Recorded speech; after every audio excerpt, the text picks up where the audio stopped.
Hello, ladies and gentlemen. Welcome back to the channel. Today, I've got a few interesting videos lined up, so let's get right into it.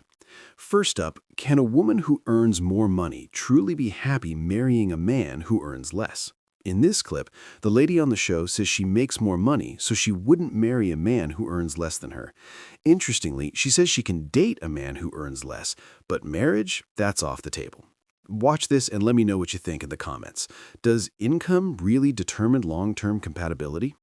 I can absolutely be with a man that made less than me. I wouldn't marry a man that made less than me though, because that's the business component. And I'm not, you need to have what I have in the bank or more for me to marry. But so you'll have a situationship with the person. No, we could be, well, aren't you, are you in a situationship? No, I'm in a relationship. Exactly. So why is it marriage or situationship? We could be in a committed relationship. We could be like you and Jazz and just not married. You planked the relationship way before it ever. Where did I plank it? You said you could never marry a person. You could be with a person. Yes. I mean, like, you could get in a relationship, y'all could have a good time, do a rendezvous, cool, give you a thrill, whatever. But it's going to plank because you know he's not financially able to do the things that you're able to do. So therefore, you're not going to marry him. No, even if he want. That's not the reason. This is the reason.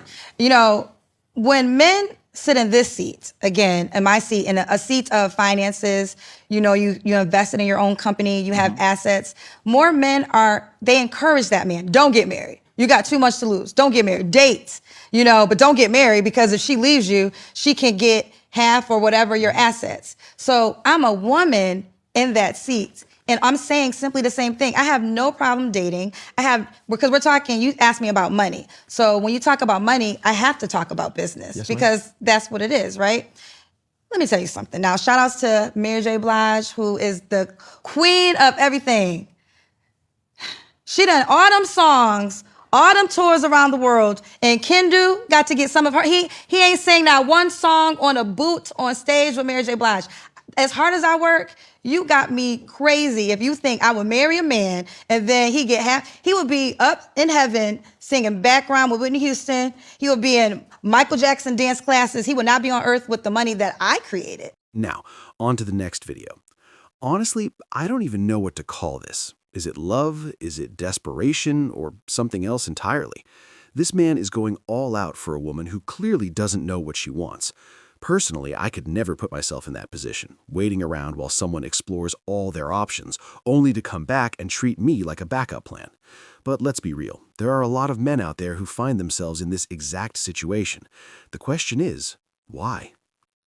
This is Peter, and when I got diagnosed with having an incurable STD after my first time having sex, I was convinced I'd be alone forever, because no one like him would want to be with someone like me. So when I told him about it after our third date, I kind of expected that to be the end, but it wasn't. The past 3 years, he's been my rock. He's been so patient whilst I figured myself out, because truthfully, when we met, I was a bit of a mess. I tried to self-sabotage, I thought he could do better than me, and I just felt so guilty because I was bringing all this baggage into his life. But he never once made me feel like I needed to be fixed. He's been with me from day one of my run journey, from my very first one in London when we'd only been dating a few months to now. And for the longest time, I thought my diagnosis meant I'd be alone forever. But now it's taught me how great it is at weeding out bad worms. Because if they can't handle a skin condition, how the heck are they meant to handle marriage, children, and life with you? So if you're watching this feeling depressed because the world feels full of Andrew Tates, I promise you, there are still Peters out there.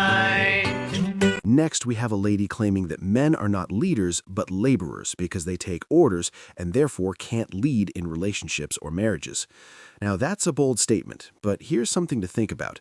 A lot of the freedoms people enjoy today are built on the work and responsibilities men take on every day.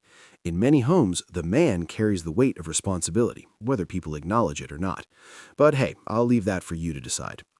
Men are laborers, not leaders. Leadership requires foresight, executive function, and accountability for outcomes. Men are operating in execution roles, following directions, completing assigned tasks, not being responsible for the final outcome of anything beyond themselves. So explain to me how someone who is not leading anywhere else in their life suddenly expects to come home and be the head of the household. A home requires constant foresight. We're planning, anticipating needs, coordinating schedules, regulating emotions, managing logistics. Women have been carrying that load for centuries. That is leadership. So no, being louder, stronger, more entitled doesn't make you a leader. If you're not carrying the responsibility, you don't get the authority, okay? Leadership isn't a title that you claim. It's a burden that you carry. And if you're not carrying it, you don't get to call yourself the head. And finally, this last one is wild. We have a cheating wife flipping the script and accusing her husband of being the reason for her actions. She starts throwing tantrums, breaking things, and suddenly positions herself as the victim, all while avoiding accountability. It really makes you think, if there were cameras in that house, how different would the story be? Fellas, you've got to stay alert out here. That's it for today's video. Let me know your thoughts on all these clips in the comments. Don't forget to like, subscribe, and I'll see you in the next one.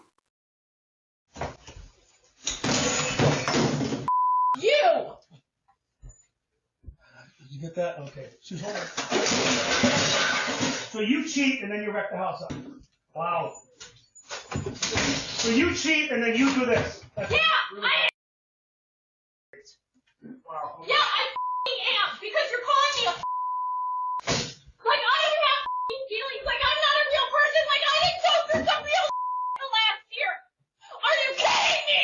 We all did today, but I didn't cheat. No, you didn't give a about my mental state. I was a brand new mom. You didn't get shit on my either. Yes, I did. When I couldn't handle my own you didn't care about that. You couldn't be strong enough. Okay, so it's my fault. Okay, I don't care. Doesn't matter. It's over. No, you have no idea where I was. I mean, And you don't care. You didn't care then. All you cared about was that I was making up. That my feelings were made up. well, I don't care now. Are you serious? I don't care now. You need to understand this is